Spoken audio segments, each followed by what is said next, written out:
Makanya orang Israel sampai sekarang begitu itu ya memang ada sanadnya, nggak mau kalah. Assalamualaikum warahmatullahi wabarakatuh. Bismillahirrahmanirrahim. Nahmaduka ya ghafuru ya syakuru. Masalli wa sallim barik ala sayyidina maulana Muhammadin wa ala alihi wa sahbihi asma'in nama ba'd. Makanya orang Israel sampai sekarang begitu itu ya memang ada sanadnya, nggak mau kalah. Karena usulnya Nabi Musa memang nggak boleh kalah. Jadi di mana-mana manusia itu kalau disalib junior itu ya tidak terima. Ya ada manusianya. Terus ditanya sama malaikat Jibril, kenapa kamu nggak terima? Ini orang Israel kadang ngira saya ini nabi paling top. Ini kalau sampai konangan saya kalah sama Muhammad tuh malu saya kata. Jadi artinya ya ada sisi manusia. Itu ada kitabnya. Terus ya tapi memang Nabi Muhammad lebih top ketimbang kamu. Memang dia nabi pilihan, Sayyidul Awwalin wal Akhirin. Oke, kalau saya kalah dengan dia gak apa-apa, tapi umatnya jangan ya. Maksudnya umatnya bangsa Israel harus lebih top ketimbang kita. Makanya orang Israel sampai sekarang begitu itu ya memang ada sanadnya, nggak mau kalah. Karena usulnya Nabi Musa memang nggak boleh kalah. Terus kata Allah, ya tidak bisa. Memang yang paling top tetap umatnya Muhammad, bukan umat kamu. Tetap kamu kalah.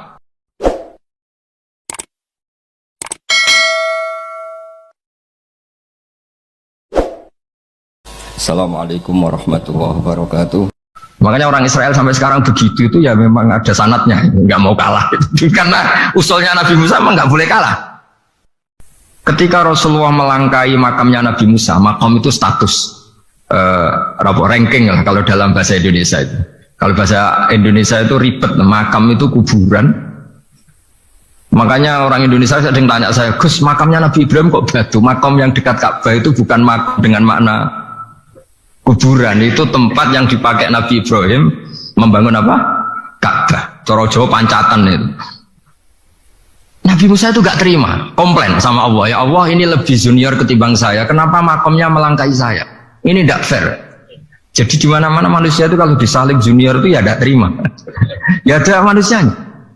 Terus ditanya sama malaikat Jibril, kenapa kamu gak terima?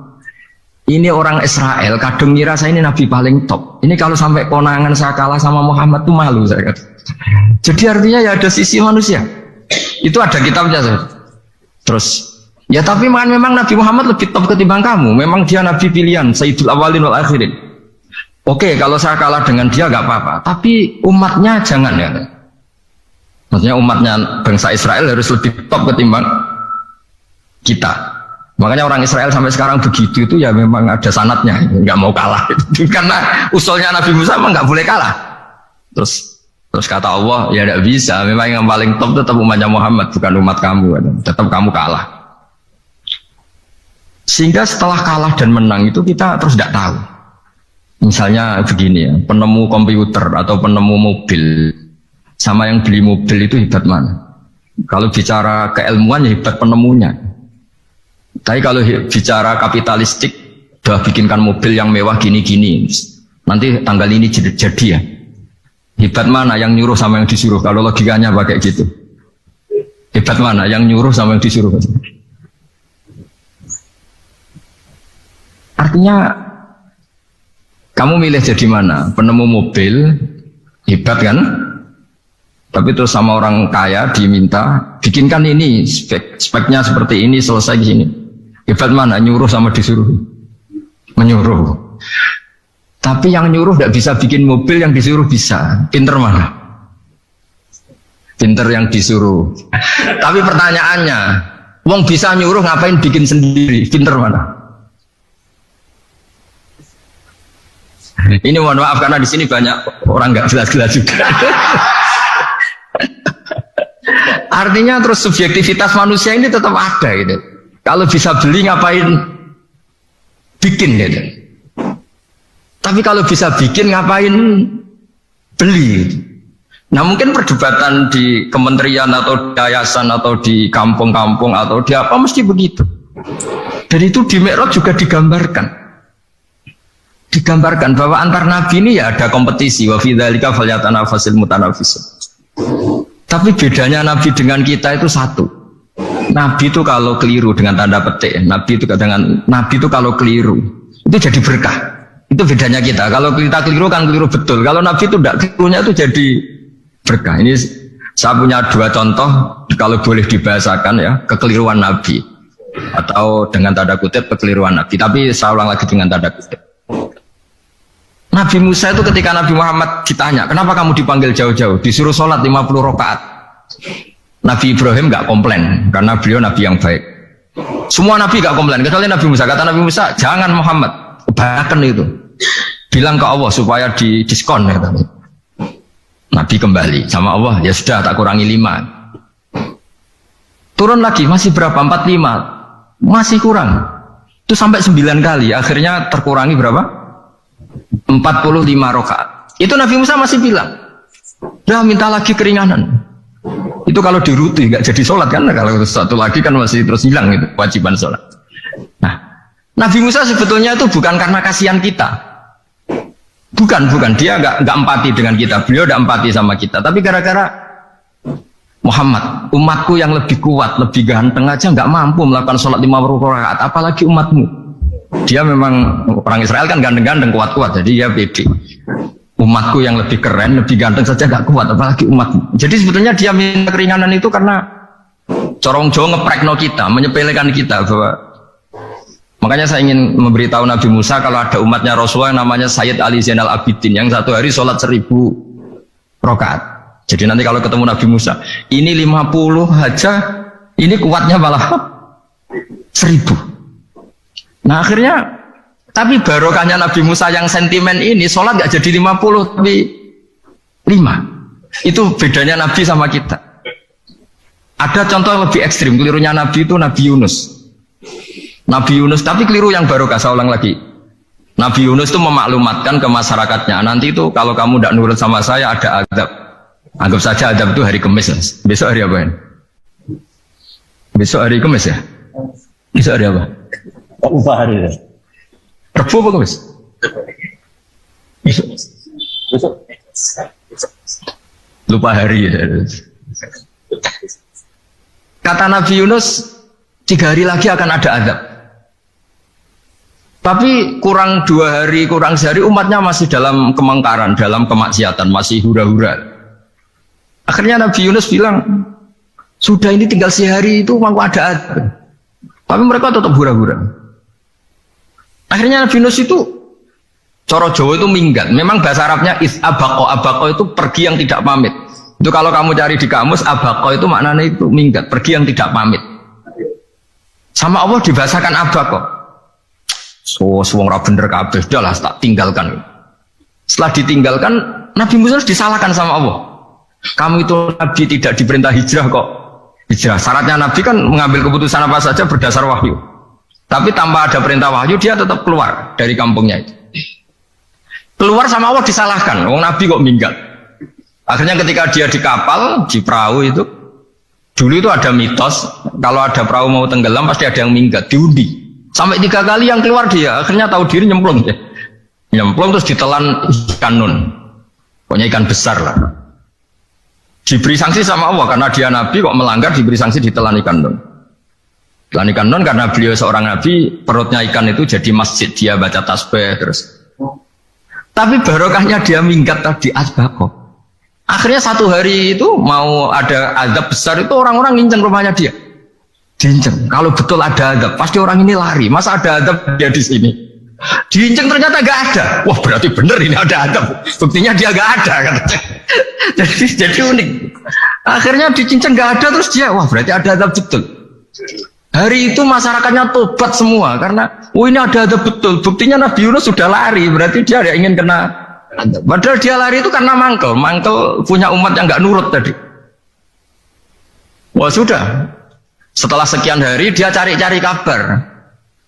Umatku itu kena azab gak? Ternyata berita yang masuk dulu udah ada medsos, udah ada WA. Dulu itu gak ada itu. Dengar kabar kalau umatnya tuh gak kena azab karena 1 hari sebelum ada azab tobat semua. Terus dia gak berani pulang. Karena ada hukum sosial di sana, kalau ada orang bohong hukumnya dibunuh. Berarti terus beliau berpikir, saya tidak bohong, katanya ada azab kok. Masyarakat saya baik-baik saja. Waktunya setiap ketemu kaumnya dia lari karena takut dibunuh. Ternyata kaumnya sudah iman semua, mau ngejar dia dijadikan imam. Akhirnya, oh iya iya. Jadi itu bedanya Nabi sama ndak. Jadi Nabi itu kalau kelirunya itu barokah.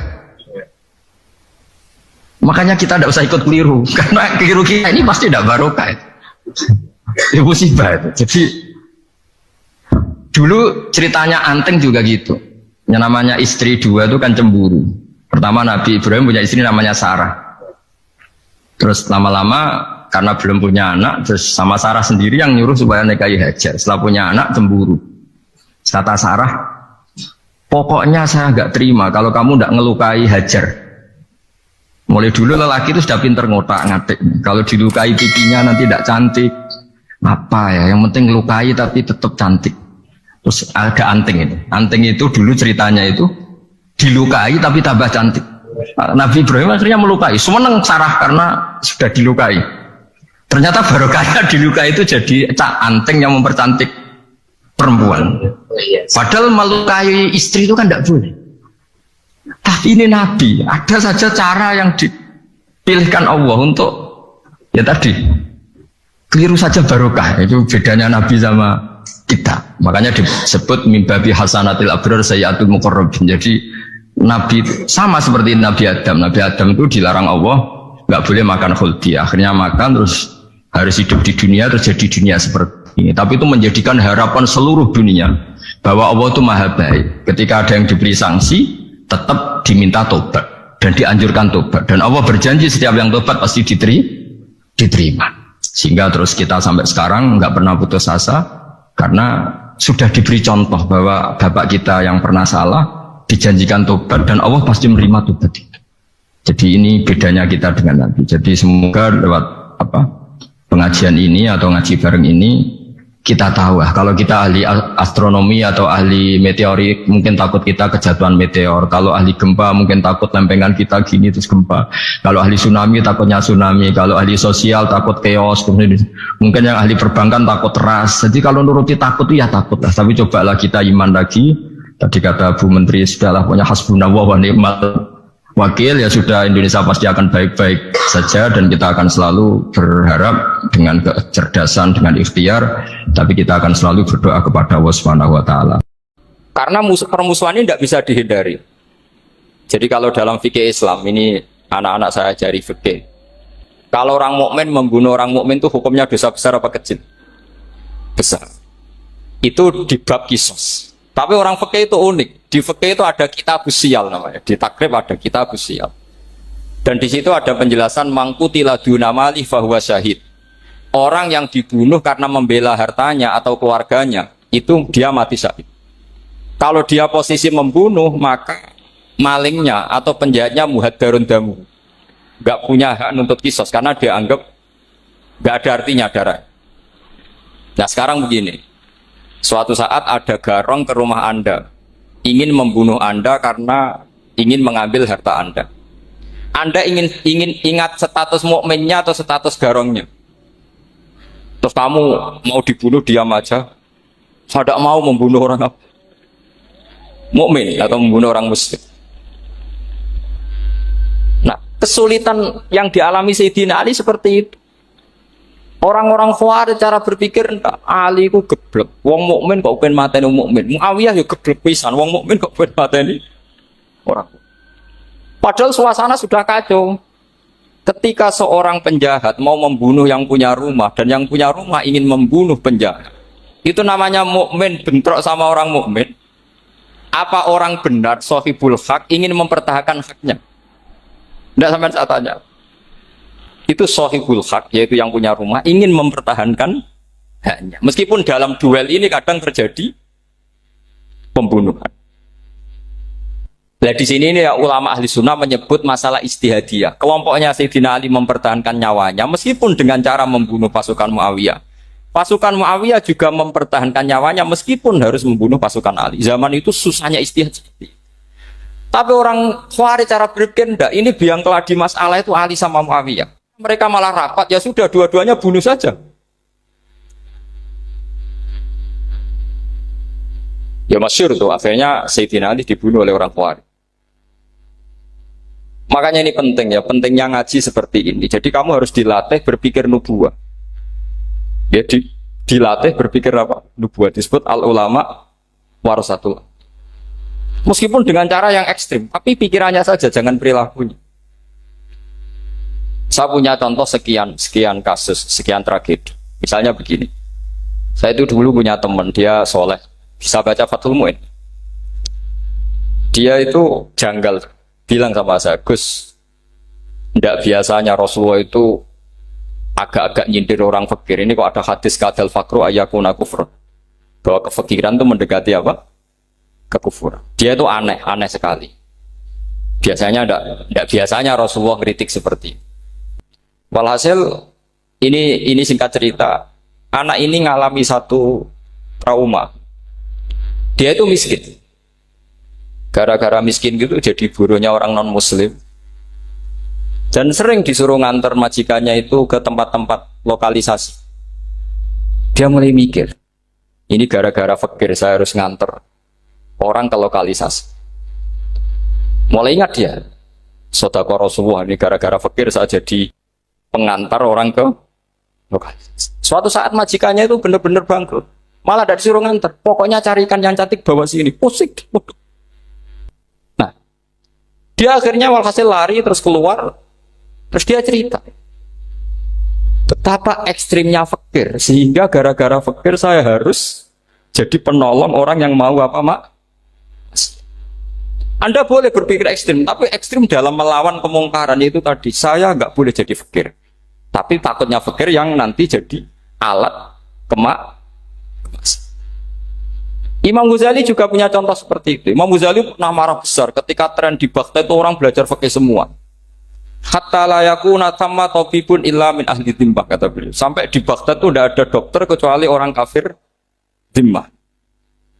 Akhirnya kalau ada ulama sakit, saya masih ingat pas kecil, kalau ada ulama sakit itu tidak boleh dibawa ke rumah sakit. Takutnya ketemu dokter non muslim malah disuntik langsung apa?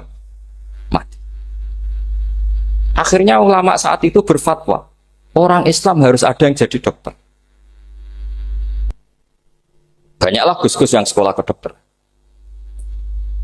Yang masyhur seperti Sahal bin Abdul Fattah. Itu dulu putranya Ki Fattah yang menolong Mbah Mahfud saat sembunyi. Saking idolakannya Basal, anaknya dinamakan Sahal, tapi dia jadi dokter spesialis bedah. Begitu seterusnya urusan negara.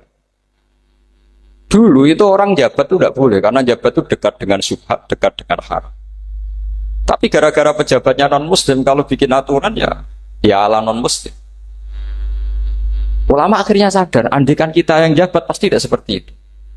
Bisa bikin perda ini, bisa bikin pelaturan begini yang menguntungkan Islam. Nah, jadilah banyak pejabat yang sekarang muslim. Tempat-tempat maksiat diobrak-abrik sama Satpol PP macam-macam. Kita untung. Tapi kalau orang-orang Khawarij pikirannya pokoknya pejabat itu dekat dengan haram, dekat-dekat syubhat. Padahal dengan kita jabat bisa bikin perda atau apa yang menguntungkan Islam. Kemudian menjadi masalah baru secara fikih. Ini adik-adik dengerin biar kulino senam fikih. Kalau caleg soleh, misalnya Mas Nadif nyalek, ini tadi tak guyoni, mau jadi bupati ndak, kalau ya mau saya dukung.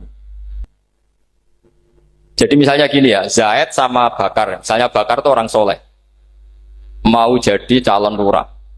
Dia tahu kalau dia lurahnya kampung lebih baik. Kalau yang jadi ini Zaid, itu kampung itu rusak karena dia suka dugem, suka macam-macam.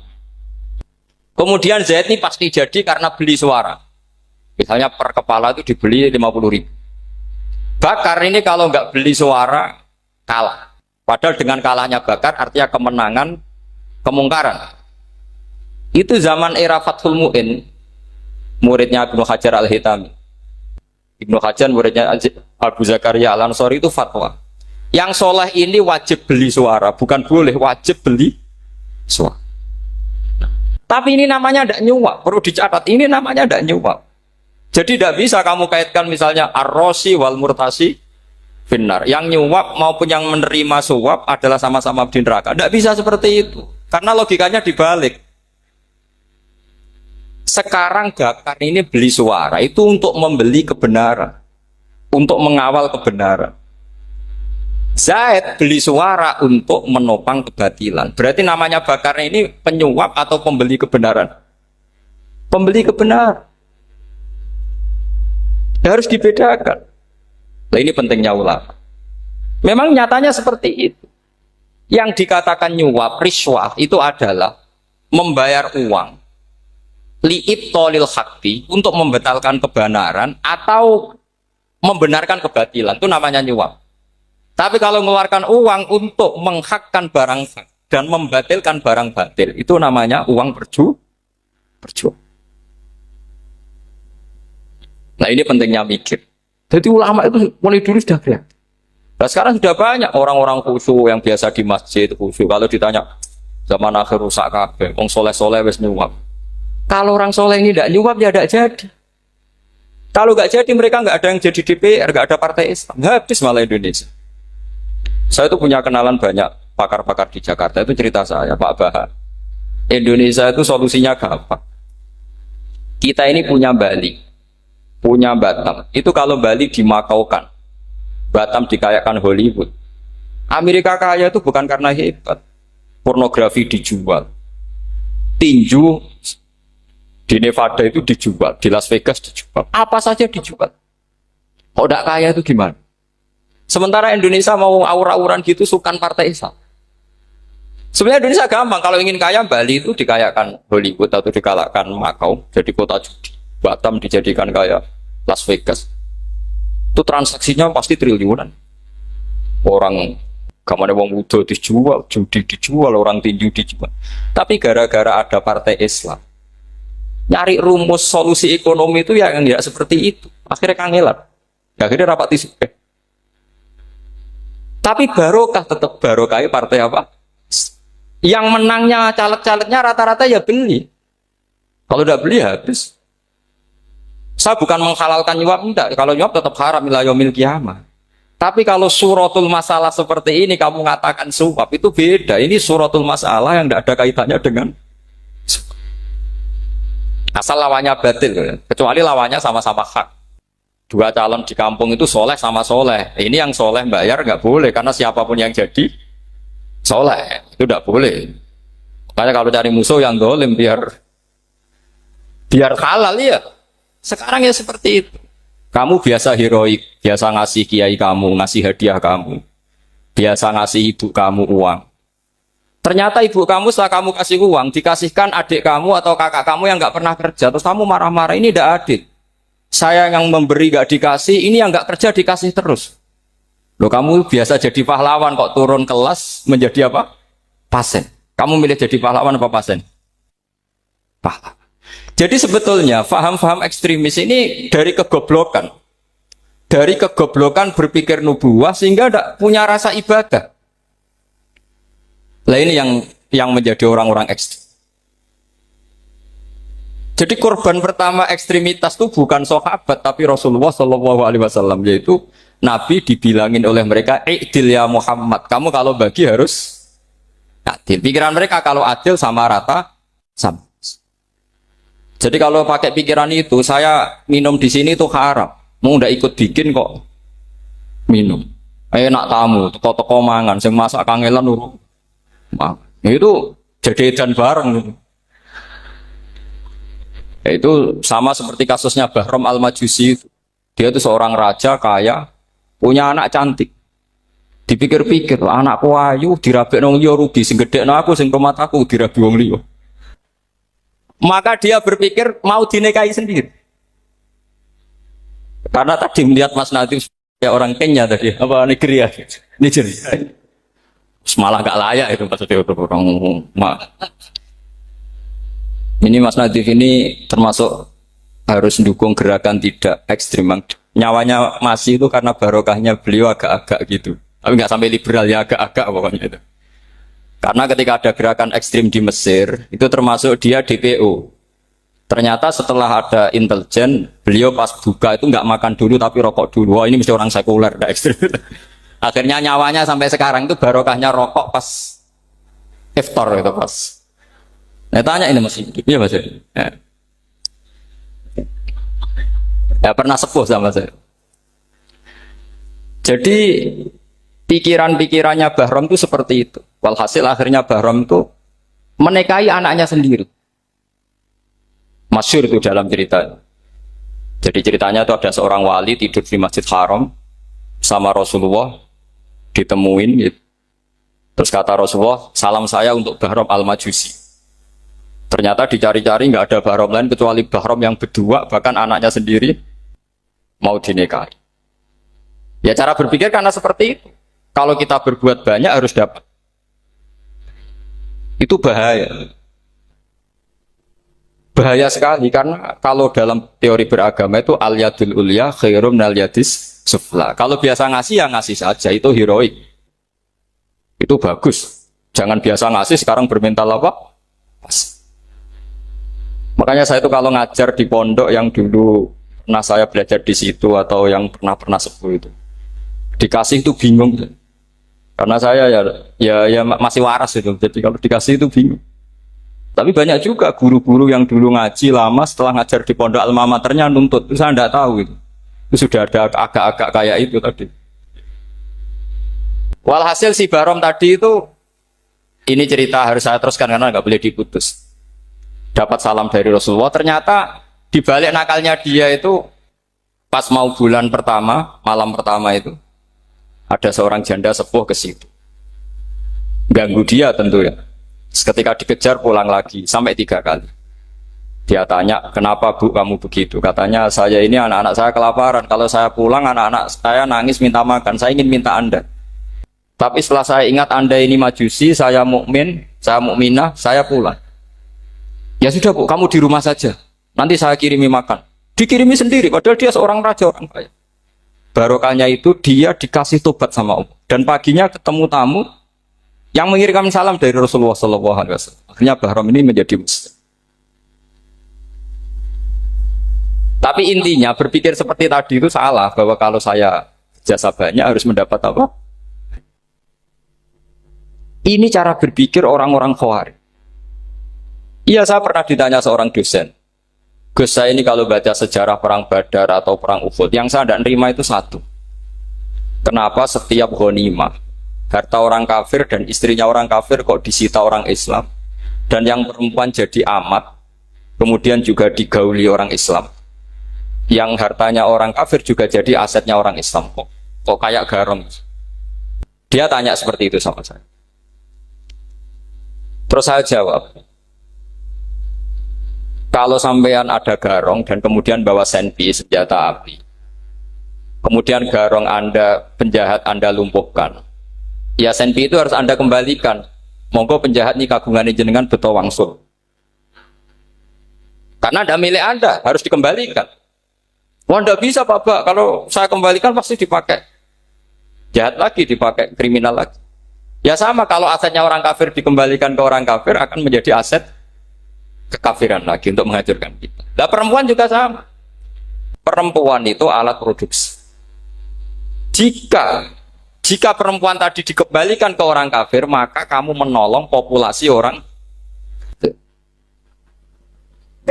Ya seperti itu. Paham? Makanya disita dalam perang loh ya, tapi dalam perang yang legal. Nah itulah kenapa amat halal. Makanya di Quran itu illa ala azwajihim aw ma malakat aymah.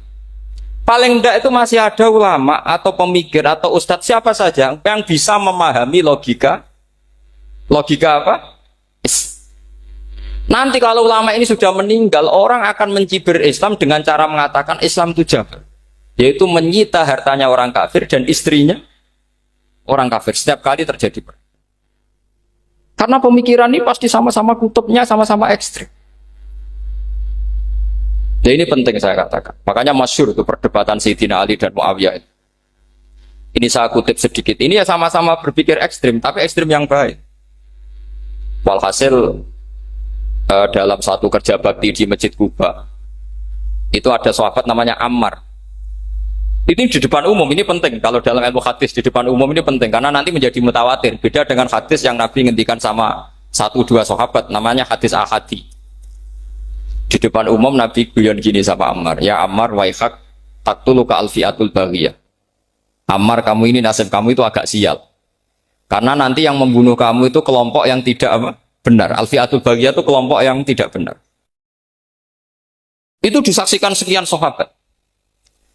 Walhasil suatu saat Ammar ini ikut perang dan ikut pasukannya Ali dan terbunuh oleh pasukannya Muawiyah. Seneng Ali. Walhasil Ammar ditemui sama Ali. Ya Muawiyah, al-ana dhuhara bi anna fi'ati haqqun wa fi'ataka baghiyah. Sekarang kelihatan siapa yang benar. Saya yang benar, kamu yang salah. Kenapa? Karena Ammar kelompokku dan terbunuh oleh kelompok kamu. Padahal kata Rasulullah yang membunuh Ammar adalah kelompok yang salah. Tapi Muawiyah pintar sekali, dia jawabnya gini.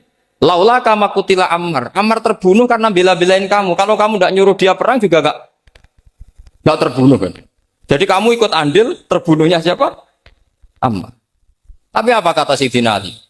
Idzan qatala Rasulullah Hamzah. Kalau teori itu Anda pakai, Rasulullah pun membunuh Hamzah. Sekarang Hamzah perang karena suruhan siapa? Rasulullah. Yang membunuh Hamzah siapa? Wahsy. Kalau teori itu Anda pakai, berarti Rasulullah pun membunuh Hamzah. Terus fasa kata Muawiyah, diam. Jadi fikih pun tuh diputuskan lewat pikiran ekstrim. Tapi bukan ekstrim yang merugikan orang lain. Ya, kalau merugikan orang lain namanya sudah la dororo wa la dirar. Dia menyalahi aturan ini. Makanya saya pernah ngaji di sini dulu ketika tahun kemarin. Fikih-fikih Islam itu punya rumus, itu ya gara-gara pikiran ekstrim sebetulnya. Saya pernah nyontohkan adalah orang itu kalau sholat jenazah itu mayitnya di depan. Itu ulama fikih tidak ada yang punya alasan. Mau hanya bilang gini, hakadha wajadna salafan wa khulafan. Mulai dulu kalau nyolati mayit ya jenazahnya di depan. Ya hanya gitu saja, tidak punya alasan. Makanya ulama lain mengatakan tidak apa-apa jenazah di belakang, yang sholat di depan. Kenapa? Fa innaha laysat bimanzilatil imam. Memangnya jenazah imam kok harus di depan? Itu ya tidak ada yang bisa bantah. Bagaimana mungkin harus di depan? Oh, enggak, imam kok harus. Yang harus di depan itu imam. Jenazah itu imam apa enggak? Enggak. Terus alasan kedua, sholat ghaib. Kalau ada orang mati di Surabaya, Mas Nadib di sini, sholat ghaib boleh enggak? Boleh. Jenazahnya di depan apa belakang? Di belakang kan? Berarti harus enggak jenazah di depan? Ya dia mau ngakeh yang jelas kalau itu. Lah ini contoh-contoh kecil. Nah orang Khawarij itu orang yang paling tidak mau menerima otak-atik seperti itu. Akhirnya jadi goblok bareng tadi. Ya makanya Rasulullah pun jadi korbannya Khawarij. Muhammad, kamu harus adil. Karena pikiran mereka adil itu yang memberi banyak ya dapat banyak. Kalau pikiran nubuah tidak seperti itu. Kalau yang biasa memberi, biasa heroik, biasa baik ya biar tetap biasa memberi. Jangan dilatih jadi apa? Fasih.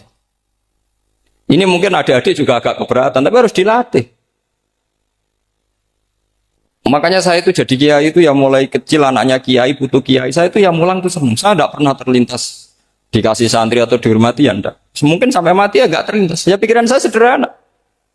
Biasa mulang pahlawan malah sekarang pasien itu malah kayak cemen, kayak turun kelas gitu. Jadi saya terus ya enggak kepikiran sama sekali. Loh kalau saya minta sama Allah karena itu atasan saya. Makanya ada ulama yang ekstrem gini, ini kisah nyata. Ada ulama alim datang ke seorang raja. Rajanya ini soleh padahal. Ternyata pas raja itu berdoa, ya Allah saya kasih ini, kasih ini. Padahal ulama tadi itu mau mengajukan proposal. Mau minta apa gitu. Terus dia pulang ketika ditanya, Pak Kiai kenapa pulang? Ternyata raja itu minta zat yang sama yang saya mintai. Kalau raja saja masih minta, ngapain saya minta raja? Saya akan minta zat yang dimintai raja. Terus pulang deh. Wah, itu ya pikiran ekstrim, tapi bagus ekstrimnya. Saya akan minta zat yang dimintai raja. Kalau sampean kan enggak, uteke saya les, sholat dinteni, tetap jalo. Oh, orang mikir seperti itu. Memang salah didik, salah itu tadi. Nah, ini harus dilatih. Masyhur itu ketika Nabi pas Fathu Makkah itu, orang-orang Ansor ngomentari Nabi gini, ketika Nabi sangat happy di Mekah, sangat enjoy di Mekah, kata orang-orang Ansor, amar rojul fa'adroka durok fatun fi ahli wa ulfatun fi asyiroti. Namanya orang pasti happy kalau di kampung halaman. Jangan-jangan Rasulullah itu nanti hidup di Mekah lagi, karena Mekah sudah dikuasai orang Islam. Beliau pasti kangen sama keluarga, sama Mekah. Tapi ya sama, ketika Rasulullah mulai ngasih itu, orang-orang Quraisy dikasih banyak, orang Ansor juga pikirannya seperti itu. Baru orang Ansor dilatih pikiran nubuwah, yaitu tadi. Mereka itu dapat kambing, dapat sapi, terus pulang. Kamu mendapat saya, milih mana? Milih Rasulullah Shallallahu Alaihi Wasallam. Sekarang kamu saya balik. Kamu punya kiai, kamu bisa memberi hadiah, memberi beliau. Suatu saat kiai Anda ini kaya raya, terus sering ngasih orang-orang yang nggak pernah berjasa. Kamu nggak pernah dikasih. Itu kalau pakai pikiran khawarij, kiai ini salah karena ngasih orang yang tidak apa berjasa. Tapi kalau kamu pakai pikiran nubuah, enggak. Alhamdulillah saya tetap istiqomah memberi kiai itu. Dan alhamdulillah nggak dibales. Semoga balasannya di akhir. Ya sudah seperti itu. Kalau pakai pikiran gengsi tadi seperti itu. Masa biasa memberi sekarang posisi diberi, saya rak turun apa? Kelas. Jadi sebetulnya pikiran ekstrim itu boleh, tapi untuk yang seperti ini bukan ekstrim yang tadi. Makanya ini disebut al-hujjat. Al-hujjat itu satu logika yang bisa mematahkan asumsi awal. Ini saya harap santri-santri matolek, putra maupun putri berpikir seperti ini. Sehingga sama. Jadi misalnya sekarang dibalik. Kalau ada orang NTT yang masih non-muslim, itu orang kafir yang harus dibunuh atau orang kafir yang harus didakwai. Mesti pikirannya itu, kalau Nabi itu ya semua yang didakwai Nabi dulu orang kafir. Nah, ketika Nabi di Mekah itu pertama ketemu orang kafir itu dibunuh atau didakwai? Didakwai. Ya berarti pilihan sekarang ya didakwai bukan dibunuh. Nah soal perang itu beda dengan membunuh. Ada janjinya, ada macam-macamnya, terus nggak ada solusi, itu baru ada apa? Jadi kalau sudah dibalik-balik gitu, makanya kata ulama-ulama, khawarij itu pasti salah. Pasti salahnya adalah kalau orang tidak benar ya dibenarkan, bukan dibunuh. Kalau setiap orang kafir dibunuh, Nabi kapan jadi nabinya? Karena orang kafir habis. Jadi metode bil hikmati ada, metode hasanah ada, karena orang kafirnya sudah apa? Mati. Terus, pertanyaan kedua, kalau Nabi harus ekstrim ngapain? Yang ngawal Jibril, halnya Israel lebih efektif. Jadi kalau sama-sama ingin ekstrim, Nabi itu nggak usah dikawal Jibril, kan enggak efektif kan? Harusnya yang ngawal itu siapa? Israel. Kan nggak repot. Nah, jadi saya mohon ini saya cerita. Jadi korban pikiran ekstrim itu bukan siapa-siapa. Pertama itu Rasulullah. Akhirnya Rasulullah menjelaskan, ya beginilah cara berpikir. Jadi saya kira demikian. Nanti mungkin kalau ada tanya-tanya, ada pertanyaan. Yang jelas kalau seputar ekstremitas itu bisa latihan. Ya sebenarnya bisa latihan di fikih. Karena fikih ini cerminan dari pikiran ulama. Ya, cerminan dari pikiran apa ulama yang tidak tekstual. Ya, seperti gini ya. Tasaddaqa Rasulullah so'an min tamrin au so'an min aqidin. Ketika zakat fitrah itu Rasulullah mengeluarkan satu sok amr. Amr itu kurma. Kalau menurut tekstual berarti zakat fitrah harus pakai kurma. Tapi semua ulama sedunia mengatakan putih ahlil balad. Hanya dalam konteks Indonesia ya pakai apa? Beras. Berarti kata tamr diganti kut. Diganti apa? Kut. Jadi orang itu jangan diajak goblok bareng. Masa Nabi ngendikan tamr harus apa?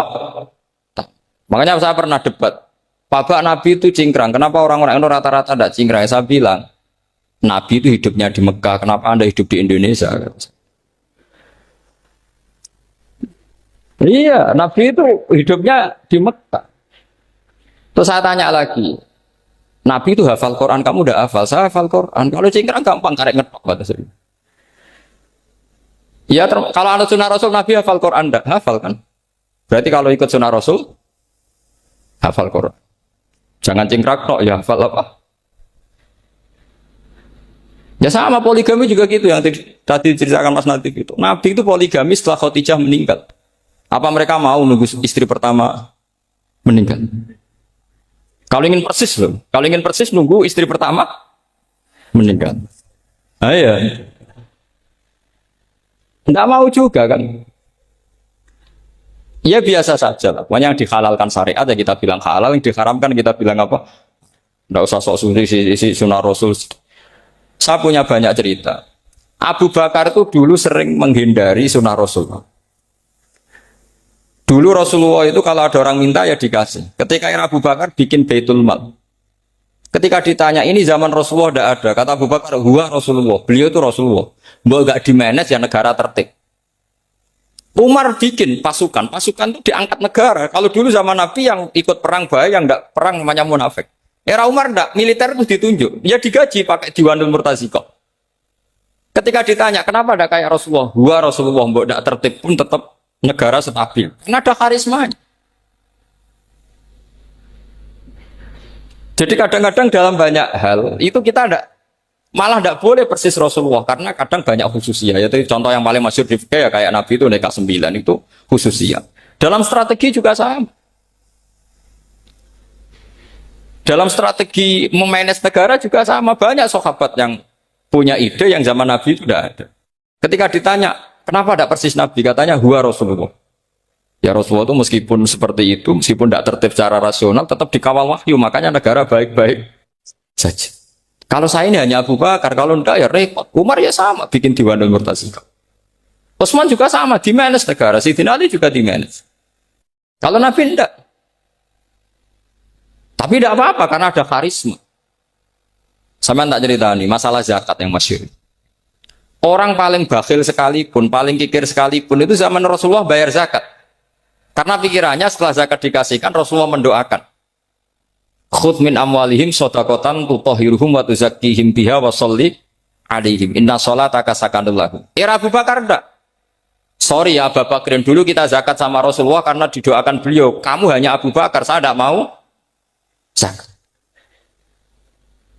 Ya sama lah seperti orang dipimpin ulama-ulama karismatik. Orang dipimpin Badola itu tidak usah metai, santri sudah nurut. Dipimpin Usman Nazif, gak bikin pelaturan, habis pondok. Kalau tidak ngancam, gak gini, ditakzir, gak gini, habis. Zaman Badola dehem tok santri wedi. Mas Nazif dehem, enggak ada. Nah, makanya Rasulullah itu tidak banyak bikin pelaturan. Rasulullah itu kalau mau perang itu hanya bilang sahabat, saya besok ditantang Abu Sufyan di sini. Saya mau perang. Oh itu sahabat ikut semua. Orang melihat wajahnya, melihat karismanya sudah tertarik ingin menyelamatkan beliau. Kita tidak akan ridho Rasulullah keluar sendiri. Kalau Abu Bakar ya enggak. Pertama Abu Bakar pidato sudah sopan. Saya memimpin kamu. Ini ketulitu walas tubuh khairikum. Saya ini memimpin kamu, tapi bukan berarti saya yang terbaik. Jika saya benar maka dukunglah. Kalau salah ingatkan. Itu pertama orang-orang bilang apa? Fawwala uqiman nakabisef. Nanti kalau Anda salah tak ingatkan pakai pedang. Ya karena hanya Abu Bakar bukan Rasul. Jika diaturlah ini ada militer, ada pengawal, ada Baitul Mal. Era Umar lebih modern lagi ada Diwanul Murtazikoh, ada macam-macam. Ya Rasulullah enggak ada. Nah sekarang orang sidik-sidik muni sunnah Rasul. Padahal ada sunnah Rasul yang khasnya Rasulullah sebagai nubuwah. Ya khasnya Rasulullah sebagai apa? Coba Nabi itu istrinya 9. Semuanya cerita tentang tahajudnya Nabi, witirnya Nabi. Apa kira-kira Mas Nadif kalau punya istri 4 ceritanya tentang tahajudnya Mas Nadif? Kan enggak. Nah, jadi saya mohon, sebetulnya pikiran-pikiran ekstrim itu karena enggak mau belajar. Enggak mau belajar. Kalau mau belajar itu kata Imam Ghazali itu dalam kitab Imla, Al-Imla fi Iskalatil Ikhya itu. Fal ma'ani awsa'u minal ibarat. Yang namanya ma'ani itu awsa'u minal ibarat. Jadi yang fal ma'ani awsa'u minal ibarat. Jadi yang namanya makna itu lebih luas minal apa? Ibarat. Nah, ini contoh yang paling nyata ya Sayyidina Ali. Ketika Sayyidina Ali perang sama Muawiyah, itu Sayyidina Ali bilang, sebaiknya Muawiyah kirim delegasi, mediator. Saya juga kirim mediator. Terus orang-orang Khawarij karena tadi tekstual. Mahada ya Ali. Ini apa ya Ali? Lam yujad fi kitabillah. Aturan mediator itu tidak ada di Quran. Bahwa kalau kita perang harus ada mediator itu tidak ada. Terus Sayyidina Ali baca ayat wa in khiftum shiqaqa bainihima fab'atsu hakaman min ahli wa hakaman min ahliha. Jika lelaki dan perempuan, suami istri terjadi syikok, terjadi konflik, maka suami kirim satu mediator, yang pihak perempuan juga kirim mediator. Terus Sayyidina Ali ngendikan, wa amru Muhammad a'dhamu min amri rajulin wa imra'atin. Urusan umat Muhammad lebih serius ketimbang urusan hanya sekedar suami dan istri. Maka kita butuh hakam, butuh mediator. Baru 4.000 orang Khawarij tobat ngikuti pikirannya Sayyidina Ali yang tidak tekstual. Sama seperti zaman Rasulullah. Ketika Rasulullah mau perang Badar, saya ini mau perang Badar kata Rasulullah. Musuh saya itu 1.000 lebih. Kalian hanya 313. Apa kita teruskan? Itu sahabat langsung bilang gini, saya itu hafal teksnya. Idzan lanaqulu laka kama qalat banu Israil fathab anta wa rabbuka faqatila inna hahuna qa'idun walakin idhab anta faqatila inna ma'akuma muqatilun. Sinten mawon pokoke sing kafir niku digiring ketemu Allah, terus Allah takok akadzabtum bi ayati walam tukhitu biha napa ilman. Apa alasan Anda mendustakan atau membohongkan atau tidak percaya sama ayat-ayatku? Padahal Anda tidak menguasai secara ilmiah. Ya, Anda tidak menguasai secara ilmiah. Jadi Allah ini fair. Kamu tidak apa-apa mendustakan ayat saya, asal Anda bisa membuat alasan, dan alasan itu ilmiah. Ya, alasan itu apa? Ilmiah. Tapi tentu mereka orang-orang yang kafir itu tidak pernah ilmiah. Mulanya ketika ulama-ulama ahli tauhid, kowe nak kepengen imanem kuat, iku kudu gak bodoh itu artinya pinter. Tapi aja muni ilmiah, bahasa modern ilmiah aku pinter golek duit, pinter ngatur pajak, aku jenenge apa? Ilmiah.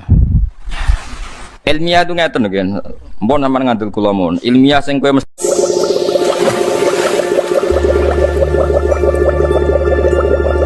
diridani pangeran ngeten contohnya. Ilmiah itu satu fakta yang tidak diterbantahkan oleh objek, atau objek tidak dijadikan sumber acuan hukum. Kalau baleni malih ya. Ilmiah sing mesti diridani pangeran sampean tak warai ya. Ilmiah sing mesti diridani pangeran itu jangan pernah merujuk atau mereferensi objek yang objek ini harus kamu tinggalkan. Jangan jadikan patokan nopo hukum. Mergo piye-piye statusnya namung nopo objek.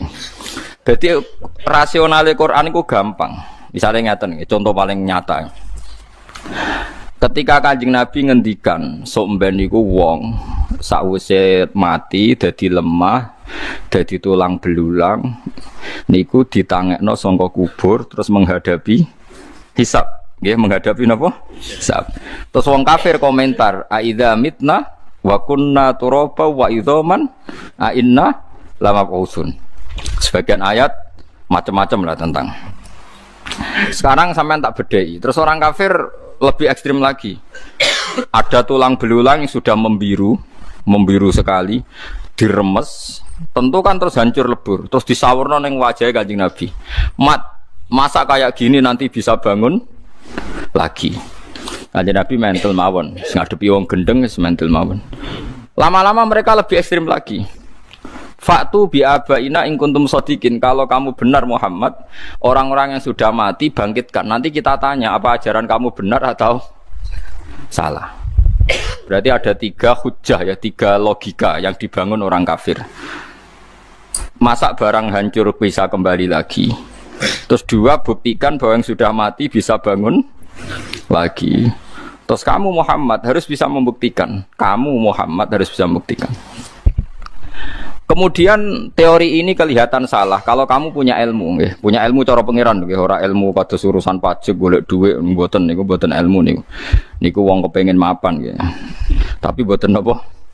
Mboten ilmu. Ngeten logikane. Sekarang sampean saya tanya, kita ini mukmin, ya saleh, ya alim, ya waras. Kowe kudu yakin alim. So yakin ngono ora perlu ana buktine, pokoke yakin ngono. Pokoke sampean kudu yakin alim. Mergo la ilaha illallah syaratnya kudu alim, fa'lam annahu la ilaha illallah. Kamu harus ngerti. Kalau harus ngerti berarti bahasa Arabnya ana alim, saya alim, saya tahu. Yeah. Mohon kok diuji nak ketemu pangeran. Sekarang sampean tak bedheki, tak wari logika sing mesti diridani pangeran. Manusia ketika wujud tuh objek apa subjek? Objek. Ketika mobil dibikin oleh orang Jepang tuh objek apa subjek? Objek. Mestinya objek itu tidak pernah jadi ukuran untuk mengukur kekuatan subjek. Jadi misalnya mobil sudah hancur, terus kamu bilang, wah mobil sudah hancur kayak gini nggak mungkin bisa kembali lagi. Ya tentu pikiran Anda itu benar kalau terusannya mobil ini tidak bisa kembali sendiri karena dia objek. Tapi kamu salah kalau mengatakan mobil ini sudah hancur lebur, maka yang bikin pun tidak akan bisa menata lagi. Yo gendeng gue. Wong objek kok mengukur subjek. Nah manusia itu objek. Awal wujudnya ya objek, nanti wujud lagi ya objek. Bagaimana mungkin Anda bisa bilang objek ini sudah hancur, maka tidak bisa kembali dengan sendirinya? Benar kalau nggak bisa kembali dengan. Tapi kalau kamu ngambil kesimpulan, yang bikin pun nggak bisa mengembalikan, yo gendeng, teke waras. Wong yang bikin kok tidak bisa. Dengan kamu mensifati yang bikin, artinya hebat, bisa bikin mobil, bisa bikin pesawat. Kalau bikin daur ulang tentu bisa. Sama, iso gawe kue mripate loro, teke pating krentel, iso gadekno BPKB. Oh itu sudah hebat. So SMS-an, iso selingkuh, malah sing nakal-nakal. Wong iso gawe detail ngono iku wis. So nyembunyikan aset miliaran triliunan. Itu kan uang wis jelimet, uteknya wis jelimet. Terus mati ya hancur. Kamu katakan yang bikin pun tidak bisa mengembalikan. Tentu kita tanya, yang bikin itu punya reputasi apa? Mulai kecil jadi besar, terus mata yang hanya begitu bisa melihat, macam-macam. Paham sih kalau mas, gampang kan cara berpikir. Bagaimana objek bisa menjadi tolok ukur atau rujukan hukum. Berhubung wis hancur, maka tidak mungkin kembali loh. Objek itu tidak bisa jadi rujukan hukumnya. Jadi rujukan hukum tentu subjek. Ya seperti HP ini. HP ini tak letakkan di meja. Terus kamu bilang, HP ini nggak bisa jalan sampai di bawah meja. Ya benar. Tapi kalau kamu bilang yang menaruh HP di meja, di atas meja nggak bisa menaruh di bawah meja, ya wong gendeng sing dakok ning dhuwur jare iso dakok ning ngisor wong karek geser wae napa? Nah, makanya kita sebagai mukmin supaya imannya benar diridani Allah, disuruh berlatih hanya nyifati Allah. Kamu jangan menyifati objek. Kamu jangan tanya caranya. Misalnya begini, tak warai carane wiridan Asmaul Husna. Jomok bengak-bengok tok ora jelas. Bengak-bengok ora paham nganggo sound system ngrameni tangga tok ora jelas. Wa huwal ladzi yuhyi wa yumitu.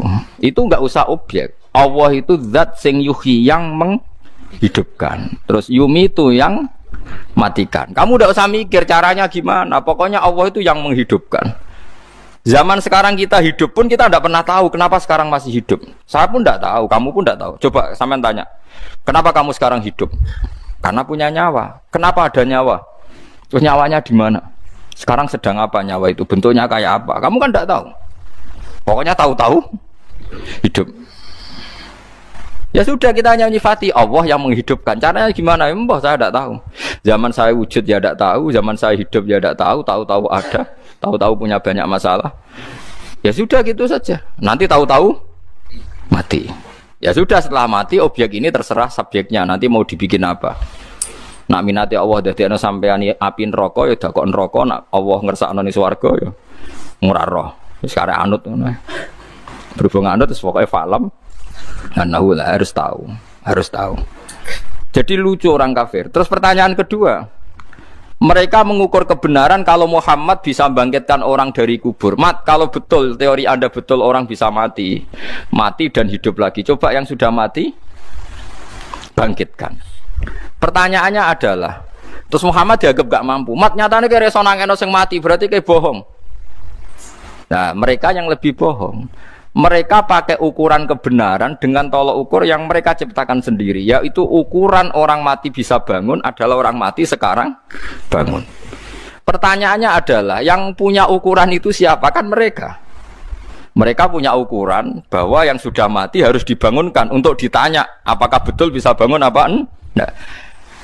Lalu korban teori itu, mereka punya teori itu, kemudian korbannya Nabi Muhammad disuruh meraktekkan.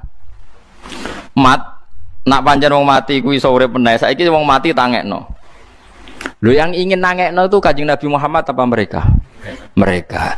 Lu mereka sing ingin kok Kanjeng Nabi sidi kongkon. Mestinya mereka ingin yo tangekno dhewe sing ayo takoki bareng-bareng. Kowe sing kepengin kok ngongkon aku. Paham nggih? Paham betul. Fair apa ndak?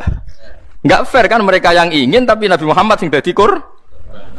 Ini waktu gale koyo rakyat kemen sejahtera terus aku kiai ini kon mikir. Wah, aku ora kemen sejahtera kok kowe ngene. Sing kemen sejahtera kowe sejahterano dhewe kok repot. Lah itu ukuran-ukuran yang talbis, artinya talbis rekayasanya orang kafir. Kalau betul orang bisa hidup lagi, buktikan orang yang sudah mati hidup lagi. Loh, yang nyuruh buktikan itu siapa? Mereka kan? Yang disuruh Nabi Muhammad. Fair enggak? Mereka yang punya keinginan korbannya orang lain. Fair apa enggak? Tidak kan? Nah, Nabi Muhammad ora gelem nuruti kayak gendeng. Dari Nabi Muhammad aku karep tangekno dhewe kok takoki bareng-bareng sing karep kowe kok. Mulane nek ana kowe nek adol brambang tak adol iwak, Pak sing murah, Pak. Nek murah wis sing karep murah-murahno dhewe. Wah, aku sing di brambang kok pokok. Lah ini yang Allah ngeritik mereka walam tukhitu biha ilman. Bodohnya orang kafir adalah objek menjadi rujukan dia menentukan mungkin atau tidak. Wah itu keliru, objek kok jadi rujukan hukum. Itu tadi seperti HP di atas meja. Terus kamu bilang HP ini tidak mungkin bisa pindah di bawah meja. Ya betul kalau HP itu nggak bisa pindah sendiri. Tapi kalau kamu mengatakan yang menaruh HP di atas meja tidak akan mampu meletakkan HP di bawah meja, goblok apa gendeng? Nggak sapol-pole lah ya seperti itu. Kan nggak mungkin orang mengatakan yang bisa bikin langit bumi, yang bisa bikin manusia pasti tidak bisa mengembalikan lagi. Wong di gendeng tapi omongan kok ngono. Paham ya? Paham ya kalau maksudnya? Makanya itu cara berpikir Quran itu rasional sekali. Yaitu cara berpikir seperti itu. Objek itu jangan jadikan ukuran. Makanya kalau kita nyebut Allah, misalnya wahwal khallaq, Allah itu ya alim, ya qadir, ya khallaq, ya wahab. Zat yang menciptakan hidup, zat yang menciptakan mati. Ya sudah seperti itu. Mulane sebenarnya ape mati yo eling-eling. Gusti zaman kula ora urip ya ora roh carane, sakniki kula mati ya ora roh carane. Mengke wayahe tangi malih ya ora roh carane. Cuma kula ngertos annaka ala kulli syai'in qadir. Kula tahu bahwa engkau ala kulli syai'in qadir. Ya sudah begitu terus mati. Nah iso ninggal warisan ora ya mati wae aja penting ora iso mati ya mati ae ora usah pamit. Sing penting kowe di keyakinan Gusti kula zaman urip ya ora roh carane. Sakniki zaman mati nggih mboten roh carane. Padha-padha wong kula namung objek, namung makhluk. Mpun terserah jenengan. Aja kaya wong kafir berhubung ora roh carane debu jadi manusia lagi kemudian nganggep itu mustahil. Itu kan aneh. Lha iku jenenge walam tukhitu biha ilman. Jadi sebenarnya Allah itu enggak apa-apa kalau kamu ilmiah enggak apa-apa debat saya kata Allah, tapi ya tentu mereka tidak akan ilmiah karena mereka gendeng parah tenan. Nah, sampai sekarang kita pun seperti itu. Kita ini biasa berpikir sesuai objek. Taruh saja misalnya kowe seneng duit atau seneng cawe itu ayu. Saya tidak bisa hidup Gus tanpa anak itu. Objek kok jadi ukuran. Zaman kowe orang seneng caiku ya wis urip. Kowe seneng caiku aja gede. Nyatane ya urip. Tapi saya tidak bisa hidup tenang nak orang untuk cintani dia. Lo objek kok jadi ukuran. Objek itu tidak bisa jadi ukuran. Subjeknya kan kamu. Terserah kamu pakai ukuran apa. Karena ukuran itu kamu ciptakan, akhirnya kamu ya seperti itu. Coba kamu ciptakan.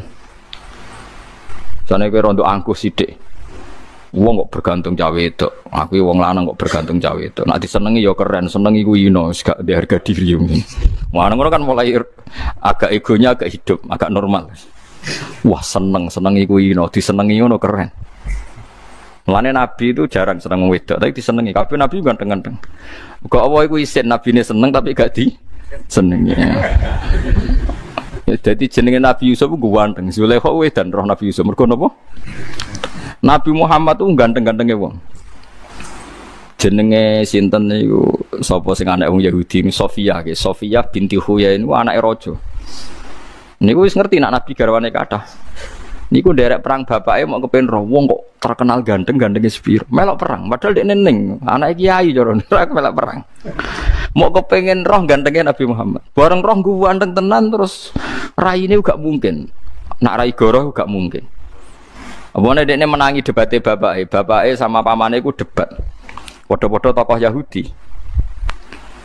Kamu tahu kan Muhammad itu iku sing dijanjekno ning Taurat. Ayo do iman. Moh isin, kita tokoh kok iman. Iku anake ngerti debat nih. Bareng ngerti Nabi Muhammad ganteng tenan terus gak mungkin pembohong. Dekne ndonga mbek pangeran supaya perang iku kalah. Nak kalah bedekne ditawan. Bareng dekne ditawan tenan sesuai aturan perang, pokoke ghanimah di sing nyekel cah wedok iku ya dadi ghanimah. Kena Dihya Al-Kalabi. Dihya Al-Kalabi iku ya ganteng. Bareng kena dia, kabeh sahabat bengok-bengok ya Rasulullah, Sofia itu putri raja. Kabeh kita ora rido nak kena napa? Dihya, kudu kena jenengan. Masyhur itu akhirnya Dihya diomongin Nabi khud sabyan ghairuha. Pemek sapa wae sementing ora Sofia.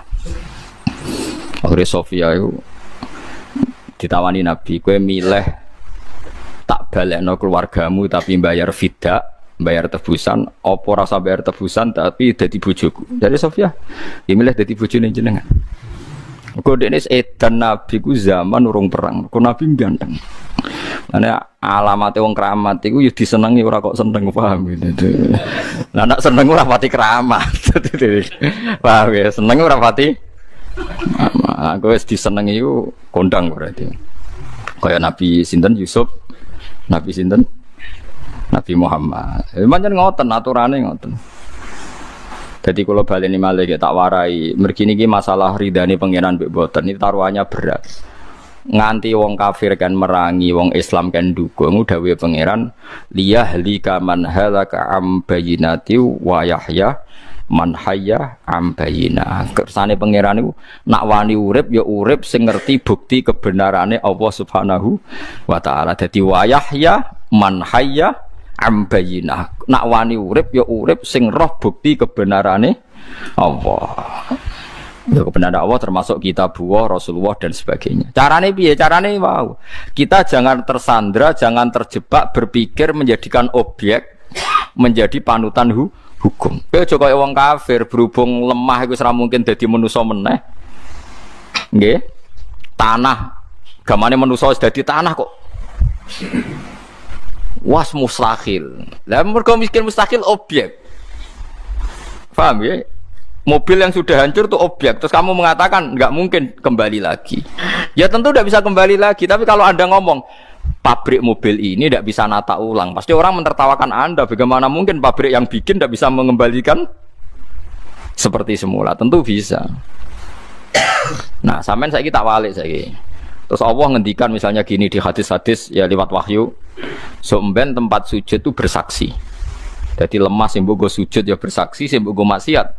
Terus kamu mikir, wah itu mustahil. Masa lemah bisa bicara, lemah bisa bersaksi? Lagi-lagi Anda terjebak objek. Lemah itu objek tanah. Terus kamu mengatakan mukhal tanah bersaksi. Kowe ora rasane dadi Nabi Adam. Apa kira rasane dadi Nabi Adam? Nabi Adam manusia pertama yang jelas-jelas tahu gak ada temannya, gak ada siapa-siapa. Jelas-jelas dia tahu kalau diciptakan dari tanah. Iku menawa kira-kira tiap macul tanah, wih dulurku iki mbahku iki asal usul. Sehingga itu memang zaman itu gak pernah dianggap mukhal kalau tanah bisa ngomong. Sampai Nabi Adam nak roh tanah itu nangis. Jangan-jangan itu saya. Karena memang dia tahu kalau asalnya dari tanah. Sama seperti ilmuwan sekarang. Ilmuwan sekarang kalau melihat tanah itu gak tertarik dianalisis. Tapi kalau melihat sperma, ini asal usul manusia, sehingga dianalisis. Ternyata di situ ada kehidupan. Setelah dianalisis kekuatannya berapa, bisa disimpan di lemari es berapa bulan, terus nanti bisa ditransfer ke indung berapa. Karena dia tahu. Padahal mani ya benda mati. Secara kasat mata mani itu benda mati. Tapi ilmuwan tahu itu benda sama. Allah tahu manusia itu dari tanah. Allah tahu kalau tanah itu bisa dihidupkan. Wong objek. Bisa apa? Nyatanya iso dadi materi ini Nabi sinten? Ada. Paham sih kalau maksud. Kalau kamu hanya berpikir tanah, tentu kamu berpikir ini mustahil bisa hidup, bisa ngomong. Tapi kalau kamu berpikir yang bikin tanah, makanya ketika Nabi ditanya itu, nak jawab ya gampang aja. Nanti kamu itu yang fasek-fasek, yukhsyaruna khufatan auratan, yamsuna ala wujuhim. Orang yang kafir-kafir itu nanti berjalan pakai wajah. Terus sahabat tanya, masa Nabi jalan pakai wajah? Jawabnya Nabi sederhana. Zat yang kuasa menjalankan pakai kaki tentu kuasa menjalankan pakai wajah. Langsung Nabi pakai pikiran subjek. Pelaku yang bisa menciptakan manusia sekarang jalan dengan kaki, pelaku yang sama atau aktor yang sama atau pencipta yang sama pasti bisa menjalankan dengan wajah. Jadi intinya kalau berpikir subjek semuanya menjadi semuanya menjadi apa? Mungkin. Lah orang kafir atau orang-orang fasik itu berpikir objek. Ya berat nak berpikir objek itu berat. Jadi goblok tenan nggih. Napa dadi napa? Dadi goblok tenan. Jadi penting ya. Nah, dalam pertanyaan orang kafir ya jawabnya ya sama. Kita harus cari subjek tadi. Misalnya orang kafir tadi, Muhammad kalau bukti Anda benar, saya minta kusoi atau baba Anda hidup. Nanti saya tanya kamu itu benar apa enggak. Sekarang subjek penanya siapa? Orang kafir. Yang bikin tolok ukuran kebenaran dengan membangkitkan orang mati siapa? Orang kafir. Dia subjek kok ngorbankan orang lain. Kalau dia yang bikin tolok ukur harusnya dia yang membuktikan. Malah Nabi Muhammad sing dikongkon. Itu fair apa enggak? Enggak lah itu. Ojo kok kowe malah koyo wong munafik. Lho jebule Muhammad ra iso to ditantang ngono. Wah yo gendeng. Malane wong kafir akeh gara-gara terus mereka cara berpikir lho jebule Muhammad gak iso ditantang ngono. Ra iso, yo repot wong sing nantang mereka bareng Nabi ra iso korbane. Yo lah akhirnya dadi kafir, sing munafik ya dadi tetep munafik. Waktu gale kula misalnya terkenal Ki Keramat terus Ruhin